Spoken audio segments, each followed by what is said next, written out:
Hey out there, folks, you all ready to come back? This is the Worldwide Wrestling Podcast of Worldwide Wrestling. What? The greatest wrestling podcast that there is in the world. What? I don't care what wrestling podcast you're listening to. What? That's right, folks.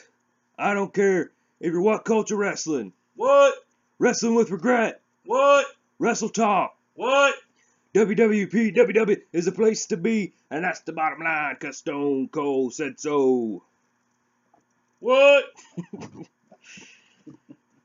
Stone Cold impression's a little rusty. Need to work on it, but Not bad. I don't know. Could be worse. Thanks everybody for stopping by for another edition of the Worldwide Wrestling Podcast, Worldwide Wrestling. Where the one day is H. The one day is H. Can't wait to talk about that. A lot of good stuff in these two things of wrestling. So, Jeremy, any news? Anything to add? Any fun wrestling stories? Nothing too crazy. Actually, I don't have any news written down because I've had a busy week. I want to give a shout out to all my relatives. My wife's relatives. They lost their dad today, or this week. So definitely keep them in your thoughts and prayers.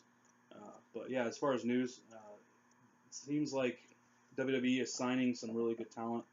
A lot of women's talent from Japan and China and stuff like that. So they're ramping up their international stuff by signing all these people to NXT developmental things, which is really cool. I'm excited to see some of these people. This Friday starts the UK television show on their network, which is awesome. I can't wait to see. Me too. It sounds like the women's tournaments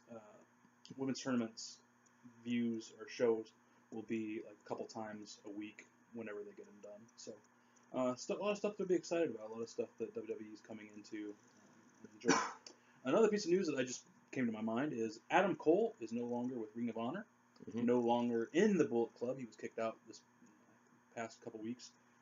So it is of the opinion that he is coming to NXT. So we will see where Adam Cole will land. I'm excited. I've seen a couple of his matches. He's not too bad. Track record of getting Ring of Honor guys in NXT is pretty good so far. yeah, exactly. The thing I want to ask you though is something that was in my mind. It's a question that I've been asking myself.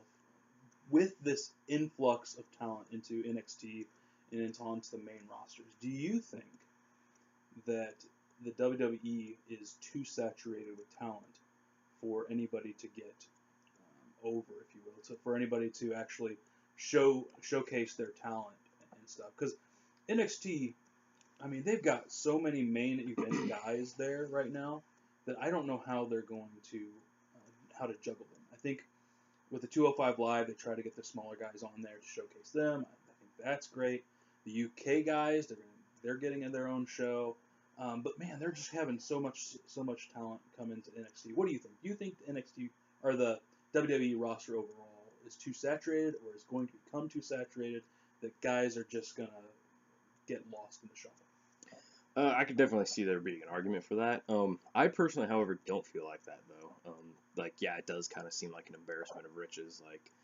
There's just so many different guys. There's just tons of technical guys. There's tons of brawlers, tons of flyers. There's just all kinds of different. And there's so many different guys, that people latch onto and like, people love Seth, people love, everybody loves AJ, come on, but, and then everybody loves, KO because, some people like the heels more and so, there's something for everybody and stuff like that. So, I don't really feel like that because of that. And also because I feel like you were talking about this big influx of getting all these guys, stuff like that. I actually think that's not a bad thing because when Samoa Joe and then Shinsuke both came up from NXT, you and I were kind of just like, well, who's going to be, because other than Rude, they really don't have much else. But so I think it's good to constantly be having guys come in and then one at a time, one or two guys goes up to the main roster. So I think it's good because it helps NXT kind of have that marquee value. Like they got Bobby Roode, who was, sort of a who was a TNA mainstay for all those years, and a lot of people know him. So, they have him for marquee value. They have the, Samoa Joe and Finn Balor for marquee value, then Shinsuke for marquee value. So, Yeah, I feel like it's good for NXT's brand to have this. I feel like they get a lot of the benefit because a lot of guys go through there first, and a lot of guys. I think some guys actually like it there better, than they would the main roster. So because it is very independent. I mean, it's not independent, but it's very independent minded. it is. It's very they just take that small crowd. Yeah, they take that independent mind and they kind of mold them into the WWE product, and then they ship them off. My concern though is I agree with you. I think all of having the NXT guys in and showcasing them and like you said, when all those guys are called up, there's nobody there, and so to have this influx of guys into NXT is great for NXT. But when they go up to Raw or they go up to SmackDown, they have too many people on the roster, in my opinion, because they don't showcase everybody. There's so many people left off the roster that they either get pushed to main event or Superstars or whatever show is still on Hulu, but nobody watches that. And so I don't know if it's something like that they're going to have to look at and say we need a third brand, or because NXT technically isn't their third brand, even though it is. It's their developmental system. To have a third brand show up sometime, I don't know what you call it, might be able to showcase those guys, and you would be able to filter. I don't know. I think that would give them more money. I think if you separated some other guys into it, I think it would give them more money. Because like AJ could be on one show, Kevin could be on one show, and Finn Balor can be on one show. You know what I mean? And then surround those three top guys with all these other guys, all this other talent. I think it's. I hope that they look at it and see we need something else, because I just feel like there's so much talent just not being used right now. That's just me. But I agree with you at NXT. Getting these guys at NXT, they needed that. They needed the women to come over. But when they get it shipped off, it's kind of like everybody gets lost in the shuffle and stuff. That's just my thought. No. Anything else? Not that I can think of off the top of my head. All right. I had something to share. A lot of fun. I just tuned into Ring of Honor last week. I think it's on Wednesday, so I think it was after the podcast. I was just like, diddly do. I think it was on because it's on different channels. It's like syndicated, so sometimes it's on Fox, sometimes it's on WGN, sometimes it's on the CW. CW is what it's on most of the time, and so I watched. I watched it on the CW, and it's funny because they still had, I forgot who. There were like 2 or 3 people who are with the WWE now who are still in the promo package, like the intros and stuff like that. So I thought that was kind of funny. I can't remember who it was off the top. Like I was like, oh hey, oh, I think Austin Aries was one of them, but I can't believe I forgot who the other 2 were. It was so funny though. God, I thought it was killer. But yeah, so I was like, I'll check it out and see, and see what it's like, and because I've never actually seen a whole episode. I've just seen Ring of Honor matches on YouTube and stuff. And the first match was the Spirit Squad. Oh yeah, I forgot that they went over there. Yeah. Versus the Young Bucks, and it was really really awesome. Like. I do agree that like the Young Bucks are kind of like I don't want to say overrated, but they're because I don't want to say overrated, because the match was awesome and they're great. Yeah, because they're talented guys. They're not necessarily overrated. Tremendous. I think it's just people overhype them. Maybe overhyped. I think that's what I should say. Like they're great, but. It's just kind of like, because, they have that one move, their tag team finishing move is called the Meltzer Driver, referring to Dave Meltzer, and, the ringers were like, oh, they're dialing up Uncle Dave, and I was like, oh, that's funny, but then I was like, yeah, you know what, this is just them, like, like they probably just named it after Dave Meltzer so they could just suck up to each other all the time, like, because it just seems like they totally do, like, but, and then, did you listen to the Stone Cold podcast with Kevin Owens from like a month and a half, 2 months ago? No, I haven't. I keep forgetting to put him on my podcast list. I listened to it, and I like Kevin Owens a lot, but I listened to that podcast. I got a little annoyed with Kevin Owens. Oh, really? Because the whole the whole podcast is just him sucking up to Stone Cold Steve Austin. Really? Yes. Oh, never would have thought of that. It's very funny, and it was just a little annoying though, because he just kept being like, how do you feel that because he did a stunner, a Stone Cold type stunner, at the Royal Rumble in the match with Roman, and so he was getting ribbed pretty good by Stone Cold about that. It was really funny and stuff like that, and he's like, you got to kick him in the gut first, and stuff like that, and. It was really funny, and he's just like, yeah, I just did that, as an homage because you're my favorite wrestler of all time, or did it, you're such a big influence on me, and I remember when I met you, blah, blah, blah. And I was like, man, like, it did make me hate. He was, but like the whole episode just kind of felt like it was him sucking up to Stone Cold. Gotcha. It really did, because there's a part where he's like, well, Goldberg is back, like he's backing up, in this. I think that's pretty awesome. What do you think? And he's like, honestly, I never was a big fan of Goldberg. And he's been very vocal about how he hated WCW. And he was like, I was never a big fan of Goldberg because I was like, oh, it's a bald guy with, a goatee and, all black gear. Like, oh, he's just a knockoff of Stone Cold Steve. And I was just like, oh, come on, like. Yeah. You are just like sucking up hardcore to Stone Cold. Oh yeah, well, like I said, I've watched Kevin Owens in a lot of different interviews. I will have to go back and hopefully watch that. But yeah, he makes no bones about it. The WWE, WWF was what he watched. WCW he didn't like, didn't care for, didn't want to give it the time of day. And so when he comes out and says that stuff, it's like because he wasn't a fan. He liked for lack of better words, he liked the crude atmosphere of the Attitude, which we all did. That's the reason why WCW lost. One of the reasons why they lost. They made other bad decisions. They just kept doing the same thing over and over again, driving it into death. But yeah, so I'll have to watch that, listen to that. Yeah, that's great. But then also, Talk is Jericho, Chris Jericho's podcast. He had 2 pretty good episodes I watched, or listened to rather. 2 days ago, a few days ago, listened to the. It was 2 days ago. It was Monday. I listened to the one with Dave Bautista, and then listened to the one with Alexa Bliss yesterday. Both of them are really, really good. Definitely give them a listen to if you're out there. I really, really enjoyed it. He did one with Bautista several years ago when the first Guardians had just come out, and so. I think you can find that one in 2 parts on YouTube, or go to the, Talk to Jericho page. You'll have to go, because it's like from August 2014, so you'll have to go back a ways if you go to his Talk to Jericho website. But I just listened to it on YouTube. You can probably find the old one on there. That one was a lot of fun too, and stuff. And yeah, really, really cool to hear that and stuff like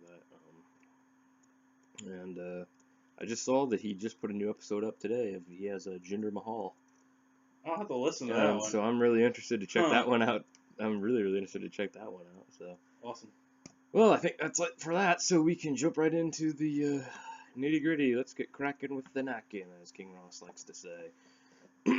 Jeremy, this week, Monday Night Raw. What were your thoughts? What did you like? What did you not like? Take it away, my man. So much better than last week. Oh my gosh. So much better than last week. Like I said, I think the things that hurt them is when they go overseas. Their bodies and everything aren't ready for. They're not ready for Monday Night Raw. No matter how many matches they get in that time frame. But anyway, last week was just horrible. This week was so much better. The things I really, really liked were 2 things I really, really loved. Alexa Bliss coming out when she's like, so this is Newark, New Jersey. Of course, she went into a Rock promo. Yeah. The city where dreams. No, that's not it. I mean, that was straight from The Rock. Yeah. I don't care. What is the saying? Best is flattery. Imitation is the sincerest form of flattery. Exactly. And so The Rock should be flattered about this, because she nailed it. She nailed that promo really, really well. Yeah, it was good. The sweat glands of America. That was really good. Yeah, I like that. Poster children of failure. Like, Alexa has upped her game on the promo area. She She looks comfortable. She feels comfortable in the ring, and so I'm just like, people hate her, and it's good heat. It's good heat. Everything that she did in the ring was really, really good. She said, I didn't understand the whole Miss America thing. She's like, you're welcome. I thought that was really funny. But then come to find out that they are going to have a match at Extreme Rules.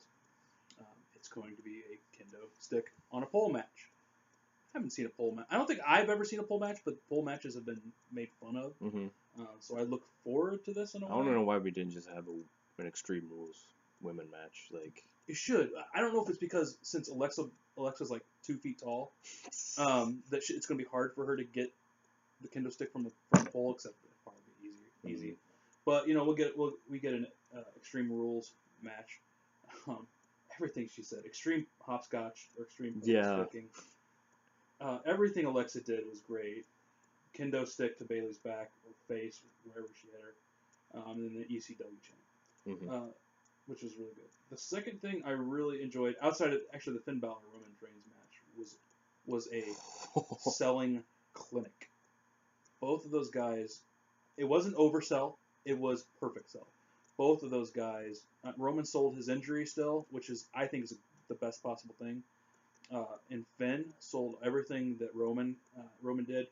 It was a good match. It was a fun match. I think the only thing I didn't really care for, and I would like to see it would just be that I like to see it later, is Bray versus Seth. I didn't hate the match. I just thought it wasn't focused upon as much. But I'd like to see that. I'd like to see that match later. It was obviously a setup for Samoa Joe to come out and attack Seth. I figured that was going to happen. Yeah. And so those were the bright spots, the 2 bright spots and the negative spot. I also had to go on YouTube to see Goldust attack R-Truth. Yeah. So I'm interested in seeing where that goes. And there was one other thing, but I don't remember what it was. Anyway, what are your thoughts on Raw this week? I thought this Raw was just so good. Like, I thought it was just so much better than last week's. You're absolutely right. It's one of those things that we talked about several months ago where we had a really, really crappy Raw, and then we had a Raw that was decent, and by comparison, the Raw felt like it was amazing. Yeah. What we have another one of those for me. I really, really enjoyed it the whole time watching, and I was like, wow, this is pretty decent. Like, I don't hate any of it, man. This is awesome. But absolutely 100% agree. Alexa Bliss was on her game. I like what they're doing with her and Bayley. Excuse me. I liked Sasha Banks and Alicia Fox had a match. Their storyline. I'm interested to see where their storyline will go, but there wasn't much else beyond the match that they had. Alicia Fox actually won this week against her, so interesting there. The opening part with Kurt Angle and stuff like that, and then with Roman coming out and then Finn coming out, and like those two guys, there's just something about those two guys, the way their characters and the way their in-ring movesets match up that for whatever reason I just really, really enjoy and like. I don't know exactly what it is, but yeah, it's one of those things. I wonder how Roman feels because he's had a program with this ginormous beast to go to Finn Balor. Yeah, I know. Yeah, it's like because they look. I agree with you.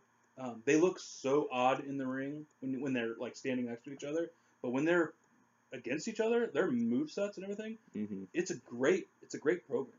It is, and like so when they just came into the ring and were just facing off, I was just like, there's just something about these guys that just works and it's awesome and I like it a lot. And so that was really cool. And then everybody else came out and joined the parade, and then we got a bunch of matches and stuff. And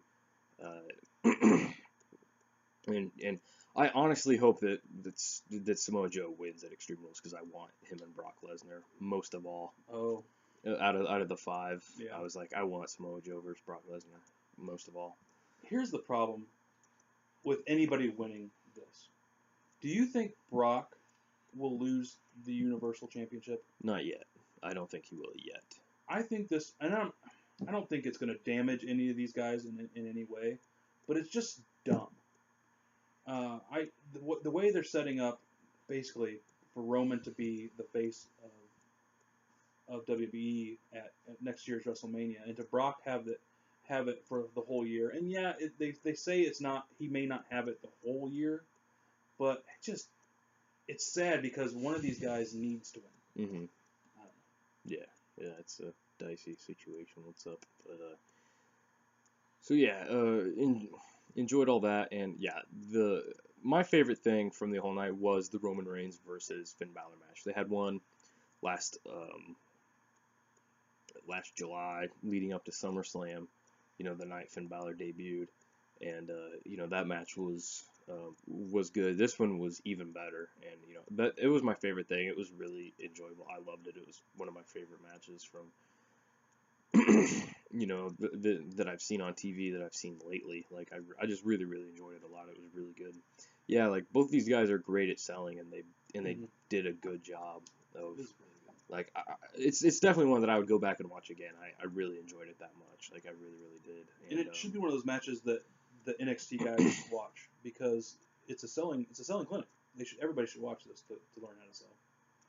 I agree. And there's something else I think I was gonna say about because I saw the full 3-hour version on my DVR, and I'm trying to think of what else I saw. Yeah, the Gold Dust turning on R-Truth, that was very interesting. So I'm interested to see where that goes, because you know, that's kind of been just meandering. So yep. You know, I mean, it gives them something to do. You know, they're not just paying these guys money to just not do anything. You know, so now this is, you know, moved on to a betrayal angle. So I'm wondering where this will lead. You know, very, very intrigued by it. But yeah. Was there anything else you had to add? Because I'm trying to think of what else I was trying to talk about. There were a couple things. The one on Raw and one on YouTube. It was a Raw Aftermath thing that I thought was actually really funny. One of the things when after the Dean Ambrose Miz match, I don't know if you wanted to talk about. Yes, that's one of the things I forgot. Anyways, go. After that match, we can talk about that in a second. After that match, when Miz goes back and talks to Kurt, and they set up Extreme Rules match, Maurice just goes off in French. Yeah. And Kurt does his funny French thing, and I thought that was fun. But the Drifter comes in, and the Drifter every week I see, because WWE, for some reason, has this idea that they want to put over a person by showing video, like with Emma, actually, when they were doing it with Eva Marie. Oh, Eva Marie will be here next week. Mm-hmm. Then Emmalina will come up next week. And now with Lana, they're doing that. But I think they do it best with the Drifter. Just having him show up in random spots. Brilliant. And the way they do it is how you just hear his guitar, and then people look off screen at him, and then he walks into the frame. Yeah. It's very funny. Yeah. Can I help you? And he just walks. He never says anything, which is great. Say a word. And see, and this is the thing. I hated Drifter in NXT, but I love him now because they know what to do him, and that's exactly what they did with Baron Corbin. Is I hated him then, but I love him now. I think he's a really good worker now. I'm trying to think. Oh, the thing on the Raw Aftermath was Apollo Crews and Titus O'Neil. Mm-hmm. Titus apparently had gotten beaten up or whatever. I didn't get to see that, but Apollo Crews comes in and starts taking selfies, and the way he was using his smile was finally something I think his character should do. It was kind of like a cocky smile, but like it was good, and so I hope they continue this. I actually like Apollo Crews, and I could fill you in what happened with that, because that was another thing I wanted to take, because I actually really liked what they did. It kind of seems to me like, you know, with the Titus brand that they've been doing, that he's this like businessman now, stuff like that, which I actually really, really like that they're doing this. And then, you know, he's recruited, you know, Apollo Crews to kind of be the face of the Titus brand or something like that. Okay. You know, which I like. That's kind of a fun thing that's going on. You know, he came out, interrupted Enzo and Cass, and started doing his version of a Cass promo, and it was really well done by Titus. By Titus, and it really, really well done. It's definitely worth trying to check out if you know, can find it somewhere. And yeah, it was just really well done. He just, you know, was doing everything that you know, Enzo does, and then, you know, they come in and he's like, you know, talking smack to Enzo and Cass. He's like, oh yeah, you know, my boy Apollo is gonna rip you apart, and Enzo.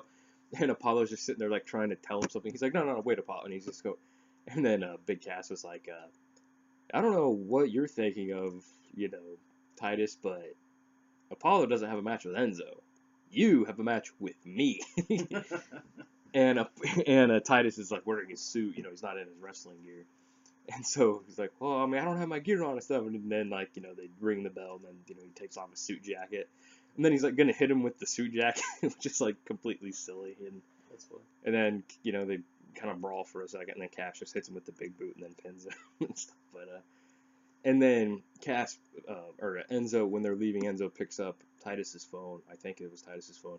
And then takes a selfie of Titus takes a selfie of him with Titus on the floor in the background, and then Apollo gets mad at that and then super kicks him in the head, and then that led to, so it appears that he is fully on board with the Titus brand and is, kind of heel-ish now, or something. Yeah, something. I don't know the heel, but it's kind of so I was just like, it seems like almost like they're kind of taking a cue from that LeVar Ball guy who's talking up his kid, the basketball player, all the time. Oh, that's funny. So it seems to me, anyway, I could be wrong, it seems like they're taking a cue from him and being like, oh yeah, act like that, talk up Apollo like the way that guy talks. So yeah, I'm glad that they found something that both of these guys are good at, because I like both these guys a lot, and so I'm glad that they put them together so they can do this now, and they have something going on with Enzo and Cass and stuff. So I hope it goes somewhere good. So cool. Do you want to talk about the Dean and Miz? Dean Miz, yeah, match? We could talk about that. I thought it was pretty good. I mean, these guys have been working together for the last year, essentially. Mm-hmm. And so there wasn't anything horrible on it. There was I like to begin with, there was a nice cat and mouse game started. What did you think about the match? I really, really enjoyed it. It's just one of those matches that you watch and you're just like, you're not bored at all. Yep. I just really, really enjoyed it a lot. I thought it was a lot of fun. And like you said, these guys have been working, off and on this whole year. And yeah, I thought it was funny that Miz was going to do a low blow, and then Dean caught his hand, and then just kicked him in the nads. Yeah. And then yeah. Like, that was funny. That was a good way to end the match, because it keeps both guys looking good. Yep. He doesn't just wallop Miz,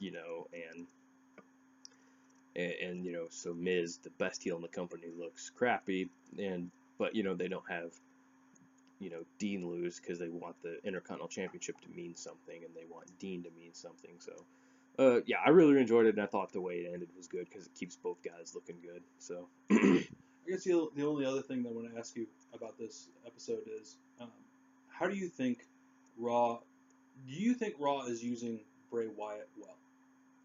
Thus far, I think perhaps. Okay. I'd be interested to see where they go from here. Like, I think it's still a little too early to make the call, to make the definite call, but on whether or not. But so far, I think they've handled him well. Yeah, I would agree. I think they're building him up to actually be a really good wrestler. I think they're using him well. Whereas on SmackDown, they used him well. They just didn't really. I mean, they gave him the championship, and then they took it away from him. He was weird. I think he was just basically the cannon fodder for elevating Randy Orton. Yeah. As the top guy was basically what he was on. Because Vince, like I said a couple weeks ago, he's just been high on Randy Orton ever since, like, the end of 2015, I think, or like the beginning of 2015. He's just been really liking the stuff that Randy was doing. So this is how he wanted to elevate Randy back up to the championship. He wanted to put him in this feud with this really awesome feud with Bray Wyatt, stuff like that. This long overarching story. So he was just cannon fodder for elevating Randy Orton to the championship. And then now that he's on Raw, though, I feel like they are elevating him to being, with Samoa Joe, the big bad on Raw. I mean, you see him and Samoa Joe standing next to each other at one point, and it's like, wow, they're almost the same size. Like, they're both big, burly guys. Like, it'd be an interesting program, for sure. Whether they're teammates, whether they form an alliance where they're against each other, I didn't even think of that. That'd be cool. Like, I would agree. I just wondered what you thought, because I thought the end of the main event was good for him. Mm-hmm. I think they, at least in the ring, have made him look not necessarily strong, but like made him look more competent. Yeah. Than what he has looked in the past. And so I just wanted to see what you thought. Yeah. So far, I think they've been using him well. Okay. All right, cool. Well, I guess we're done with that. We can jump right over to the Smack Diddly Down Live. All right, SmackDown Live, where we always take dives. Did you hear about that storyline? that whole thing? Have you heard about that? The Twitter feud between Randy Orton and independent wrestlers? Yeah. It's awesome. I think it's great. I think it's funny. Like, because I just feel like Randy Orton, like, I feel like he just doesn't care. Like, he's just like, oh, this will be fun, like, kind of thing. Yeah. But I think, some of the indie guys are getting a little too hurt by it, and Randy's just like goofing, like he's just like, this will be fun. Yeah, and like some of the indie guys, like you said, are doing that, and then there's some of the indie guys, like I follow a couple indie guys, and they're liking Randy's stuff. It's like, it's funny, it's ripping on it's bringing the two together in such an interesting way in the real world in Twitter, and so yeah, I thought it was really funny, and to have Bubba. Bully Ray, I should say, come into it. That screenshot of him, of Bully Ray just falling, that was hilarious. That was funny. And Randy, my favorite thing was after Randy was done, like he pulled up a screenshot, did the whole dive. Then he did his apology, and after the apology was headlock. That was my favorite thing about the whole thing. Yeah, did you see the picture he took last night?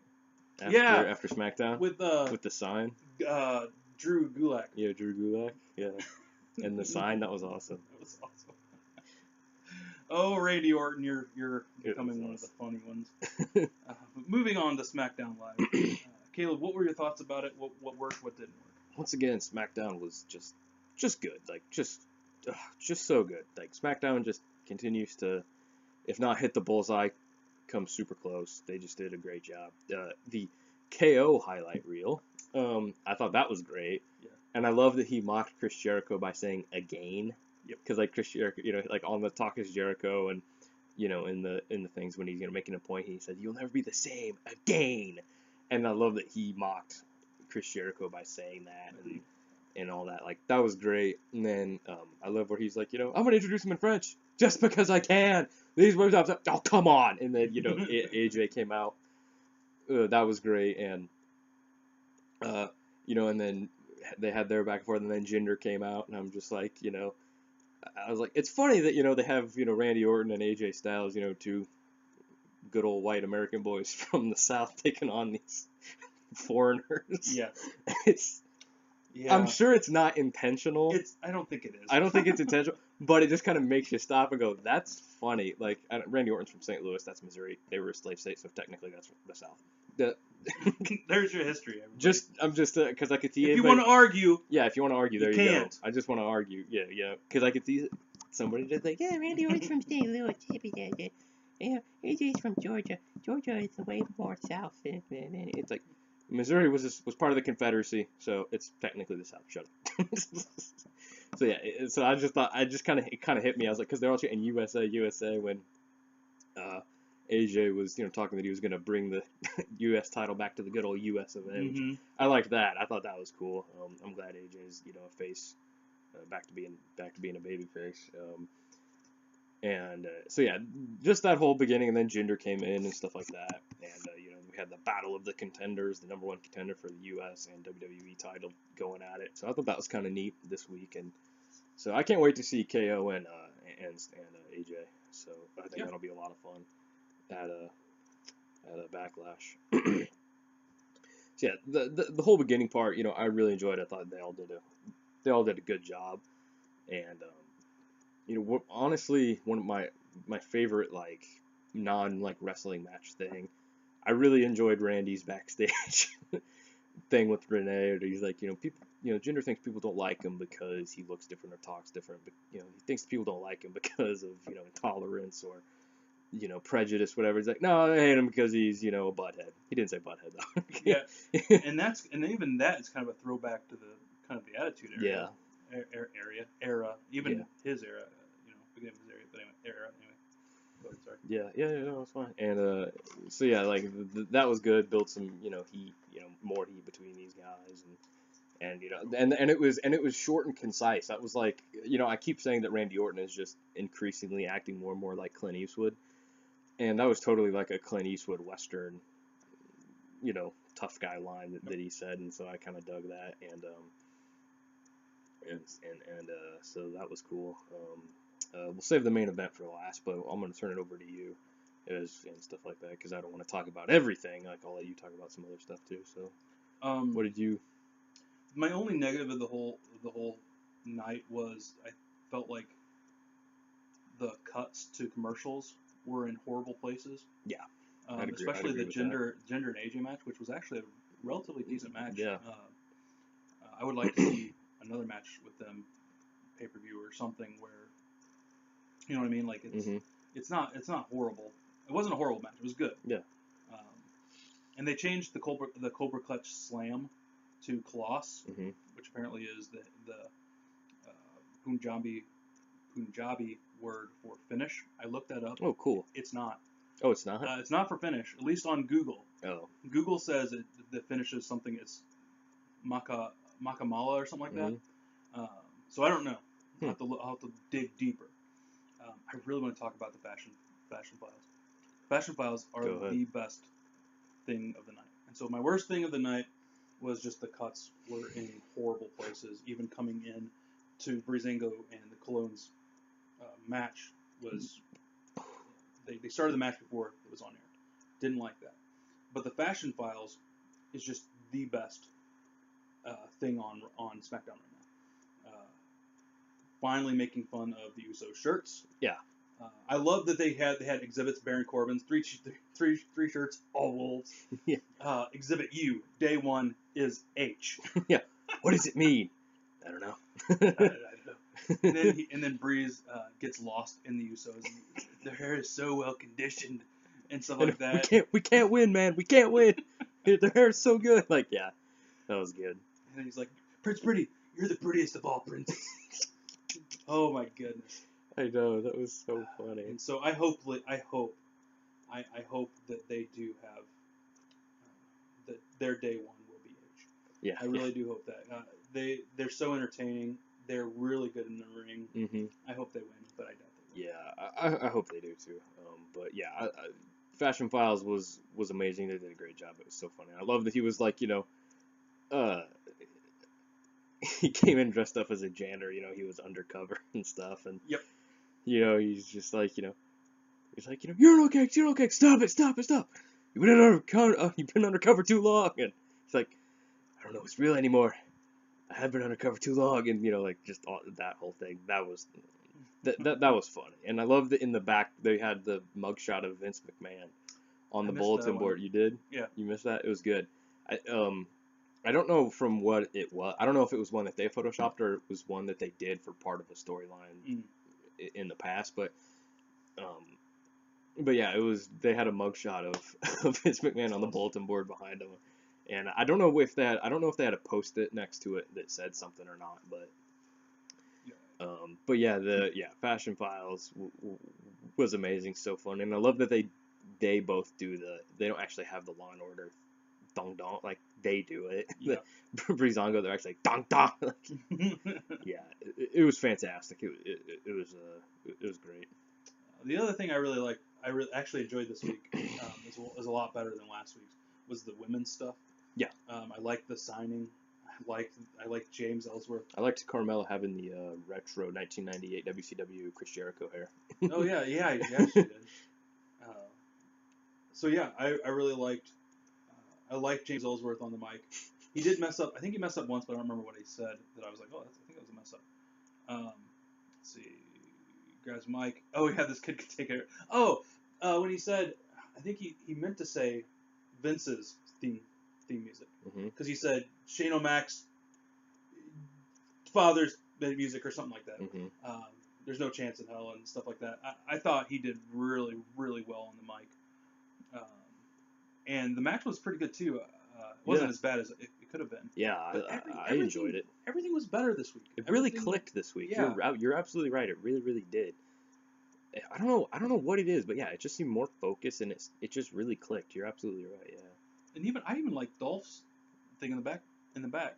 Yeah. his little talking about Shinsuke. He's like, I wanted to take a moment to let you guys know of all the remarkable things Shinsuke has done here. And it was like footage not found. This is Yeah. theme music and then footage not found. And it's like, that's really good. He's Yeah. done nothing in WWE, but I've done everything. And then a video package of him. I thought that was pretty good. His voice is less annoying this time. And then we find out Sami Zayn gets a match at Backlash. Yeah. And then the main event.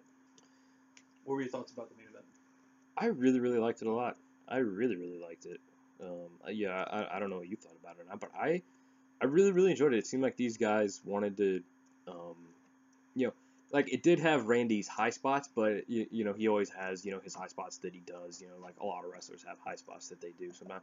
But it didn't seem formulaic though, even though it has all of the earmarkings of a Randy Orton match. It didn't seem like it wasn't just like this, that. It seemed naturally spontaneous. It didn't seem like your turn. Oh hey, I do this move now. It didn't seem kind of paint by numbers is what I'm trying to say. It didn't seem like I said, it seemed naturally spontaneous, and I would like to see a program between these two guys. Like I really, really enjoyed it. I always forget, because Baron Corbin, they say is 6'8", and I always forget Randy Orton is so tall. It's like he's like 6'5", and so I always forget, because he looked almost as tall as Baron Corbin, because I'm used to seeing Baron Corbin beat up smaller guys. So he's so tall, and then standing next to Randy, I was like, oh yeah, I forgot Randy's tall too. Yeah.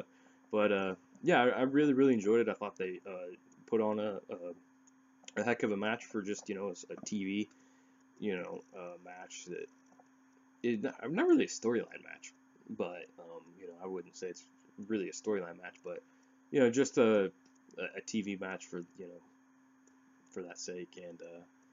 And I did like one moment though where he almost hit the RKO on Baron Corbin and he pushes him off, and then Randy just turns around and looks at him and smiles. I thought that was cool. So what about you? Yeah, it wasn't a bad match. I think one of the reasons why WWE is so caught up with Baron Corbin right now, they want to push him, is because he is like the others that they pushed.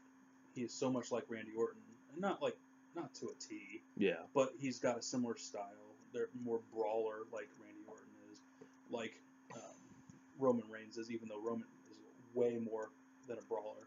Mm-hmm. It just seems like that's what Vince likes most, is they want a brawler type person, and that's what Baron is. And so I don't know if I want to see necessarily more matches with these two, because I felt like they were too similar. It was a lot of punches, a lot of kicks, a lot of those kind of things, and that's just not the kind of wrestling that I like.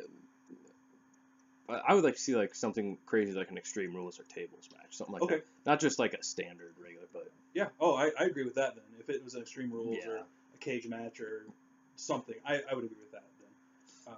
But yeah, these guys are so similar. It was a good physical match. I didn't hate it. It was far above last week's SmackDown match, in my opinion. Not far above. It was a little bit above last week's match, but I mean, it was good. It was a good way to end the go home show at for SmackDown. Yeah. Anything else you want to talk about SmackDown?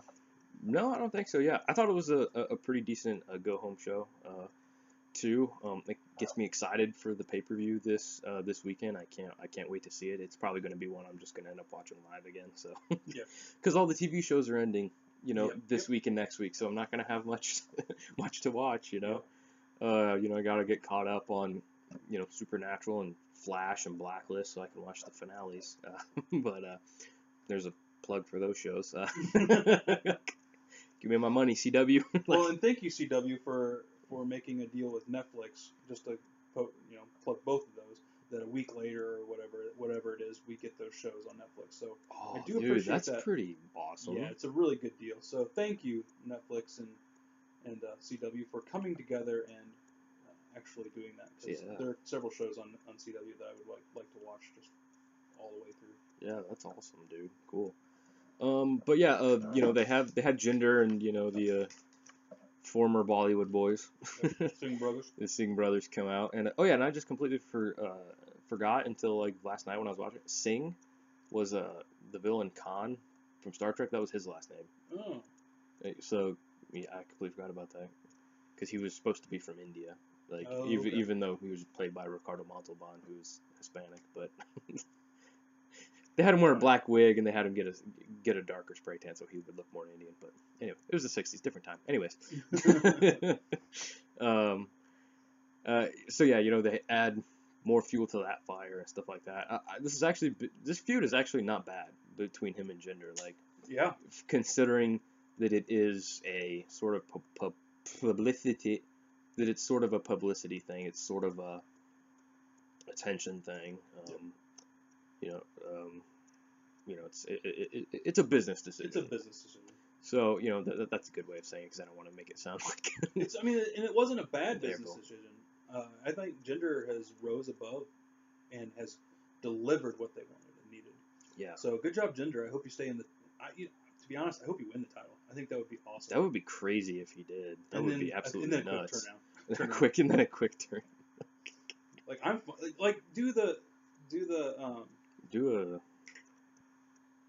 Oh my gosh, my brain is Zack Ryder. Do a Zack Ryder thing. Oh.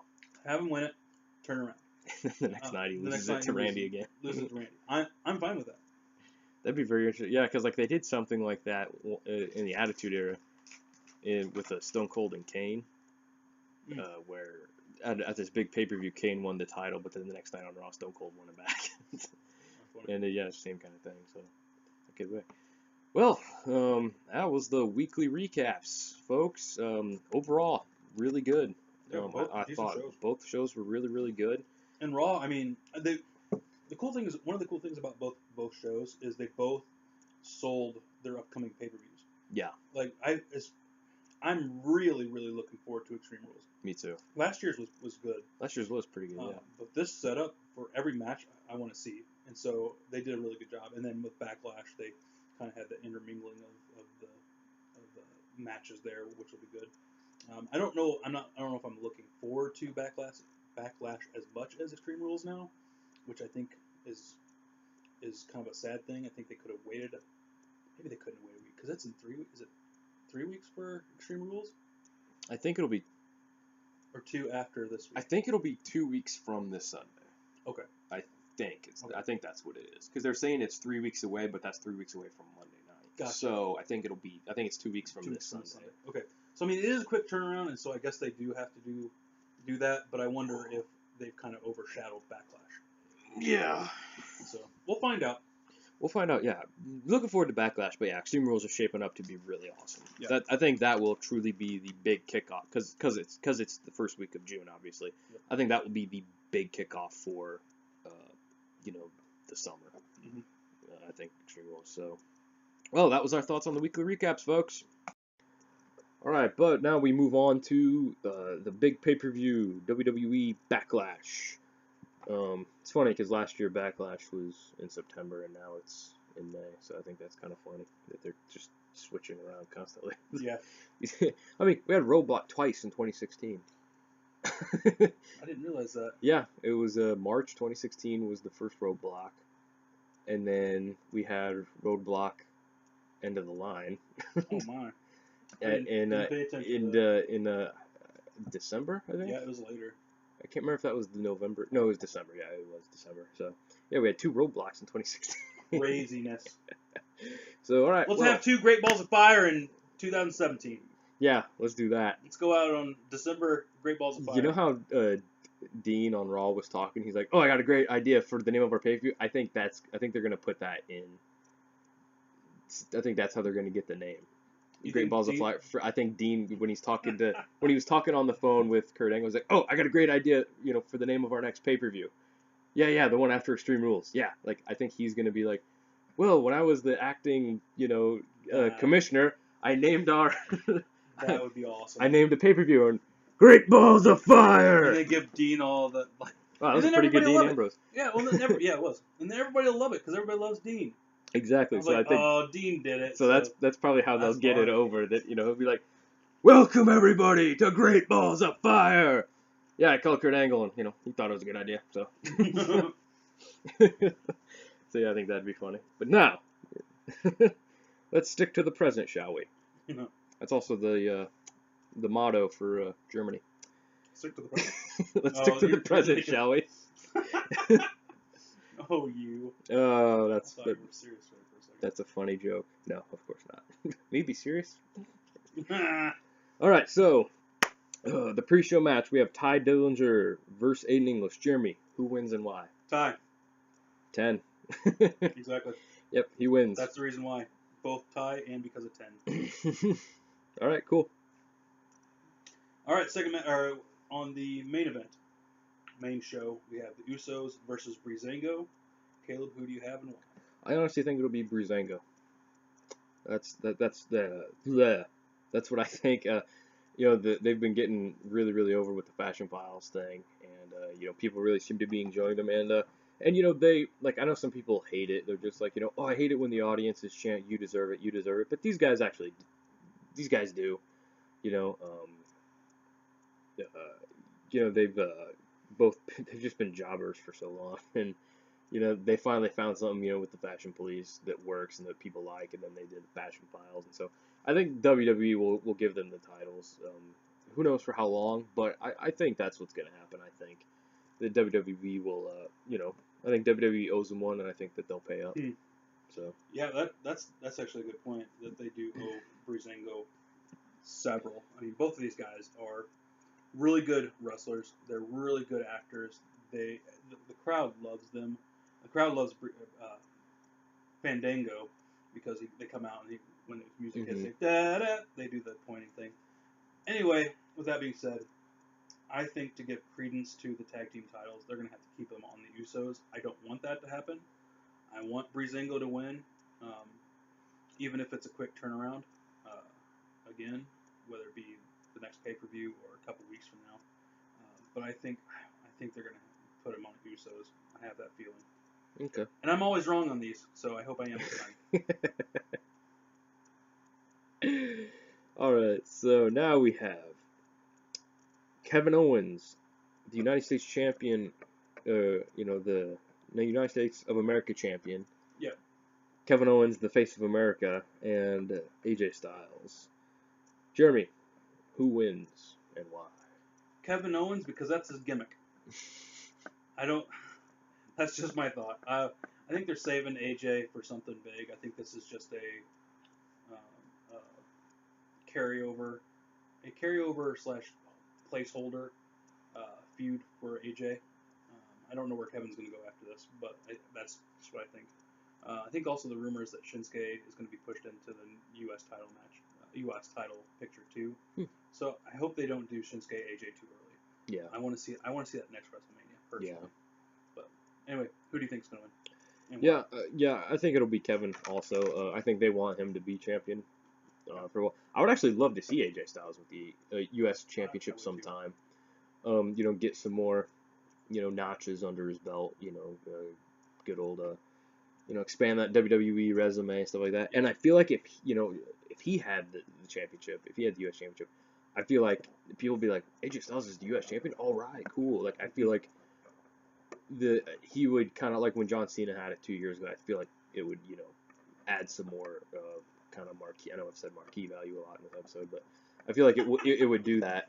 I feel like it would make it seem awesome because he had a great title run, and he's just the most over person, pretty much. Mm-hmm. Yeah, I would totally dig that. I would love to see AJ with the U.S. Championship. But yeah, I feel like Kevin Owens will win. I feel like they like what he's doing now. I mean, because I like what he's doing now, the whole face of America thing. And yeah, it's just great.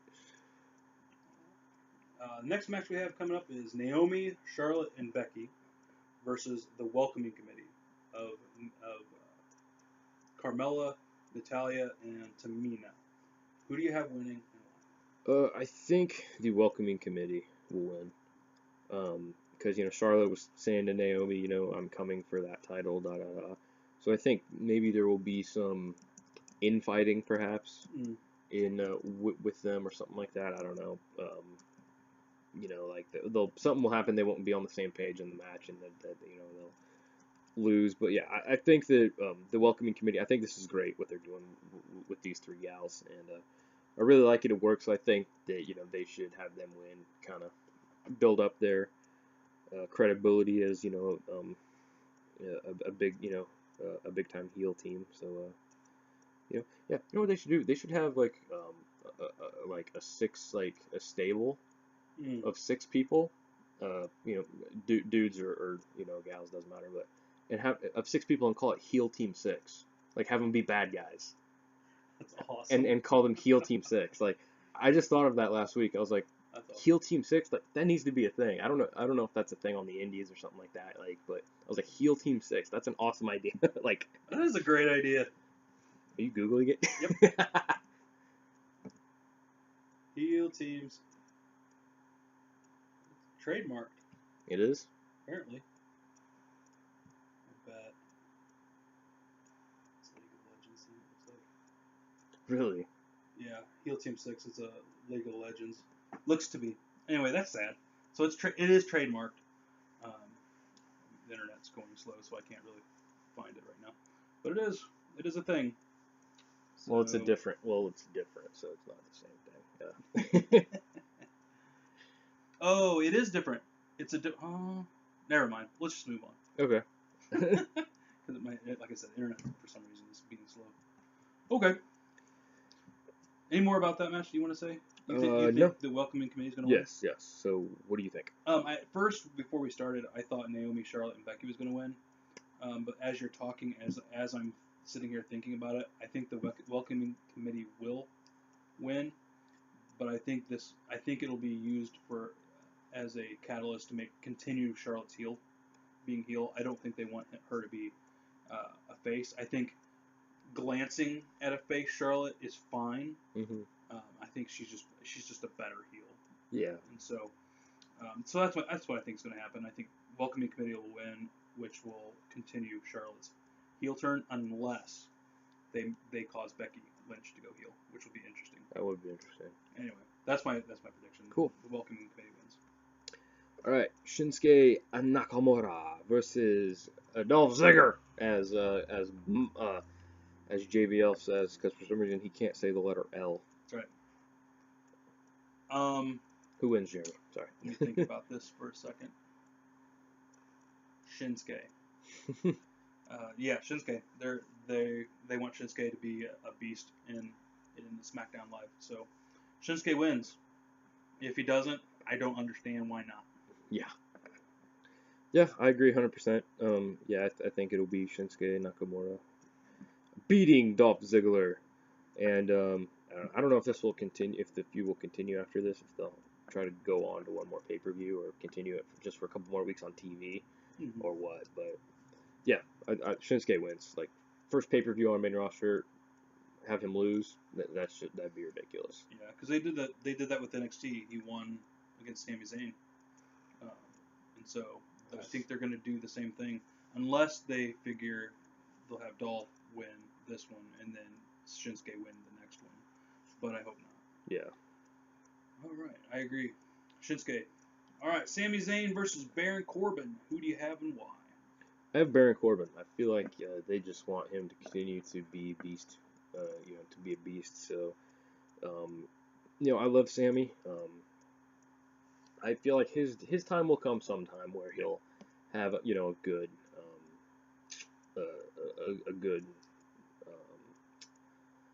dang it, what's the word? A feud that he'll win, but Well, he did win the Kevin Owens feud technically. he did, yeah, but that was that was almost a year ago, so it's it's moo right now. It is. It's a cow's opinion. It's moo. So yeah, I think it'll be Baron. Unless something happens, unless there's shenanigans or somebody comes. I don't know. Yeah. But yeah, from where I'm sitting right now, yeah, I'm going Baron Corbin. Agreed. Baron wins. Okay, cool. I don't have any more to say because you've already said it all. Okay then. Is it my turn? Yep. Oh, I guess it is. Sorry. Dead air. Luke Harper versus Eric Rowan. Who do you got and why? I think Luke Harper will win because I like both these guys. They're really good, and I think that a lot of people are liking face Luke Harper, and I really like Luke Harper a lot as a face, and I feel like this. I think this match will be pretty decent. So, but yeah, I think Luke Harper just for storyline things. Agreed. Luke Harper wins. Okay. For all of those things.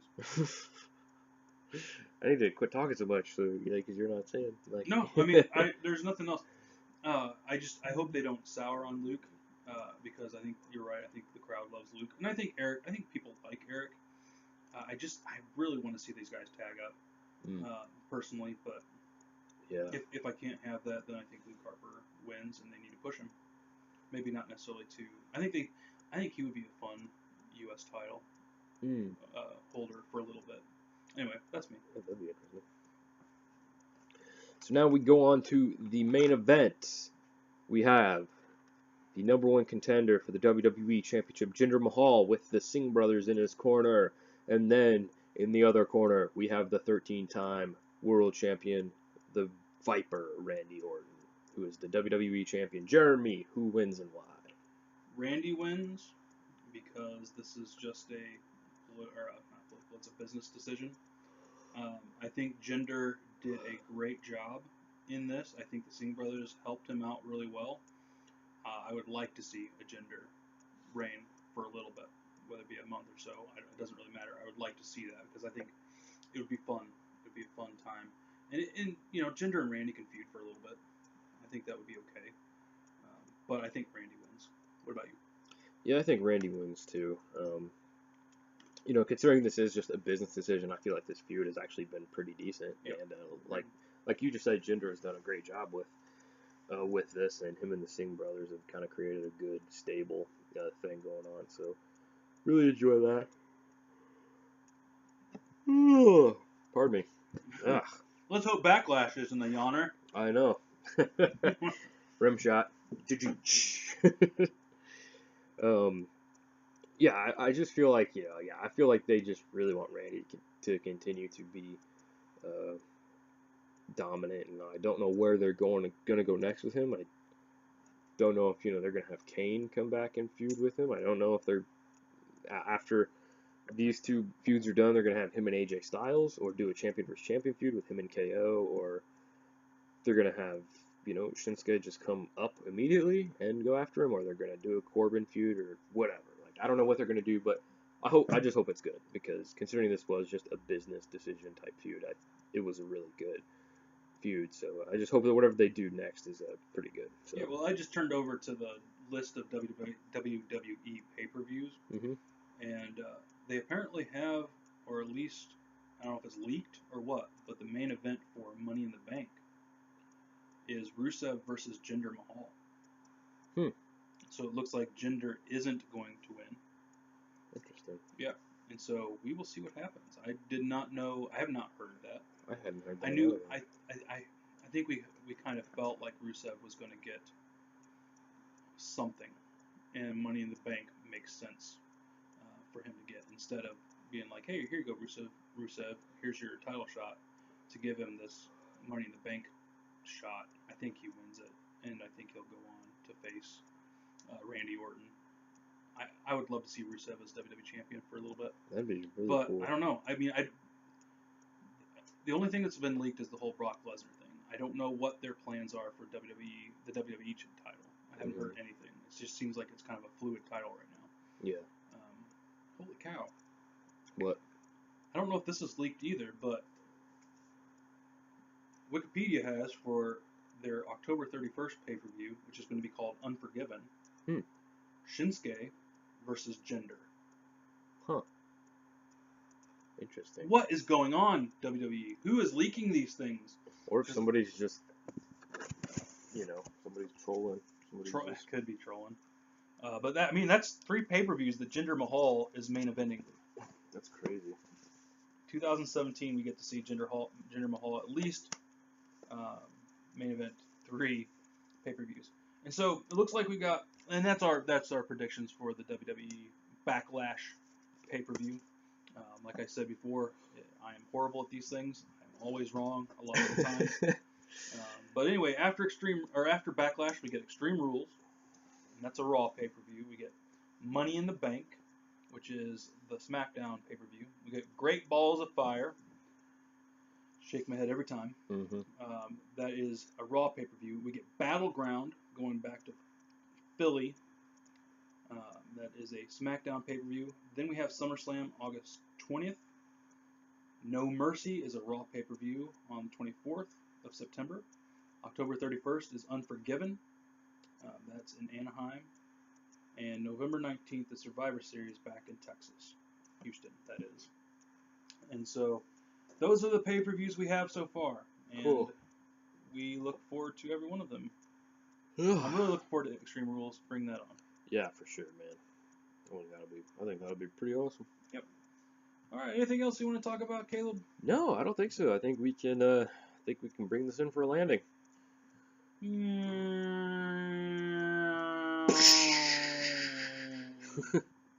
should have stopped there. It's still flying, Caleb. It's still flying. It's another plane. It was another plane that blew up, not your plane. Gotcha. Ooh, I'm safe. Caleb is dead. What? Frowny face. Frowny face. Yeah, can't wait to do next week and see what transpired on at WWE Backlash, and then of course we will talk, of course, about the recaps from next week. Until then, thanks for stopping by. My name is Caleb. My name's Jeremy. Signing off. Peace.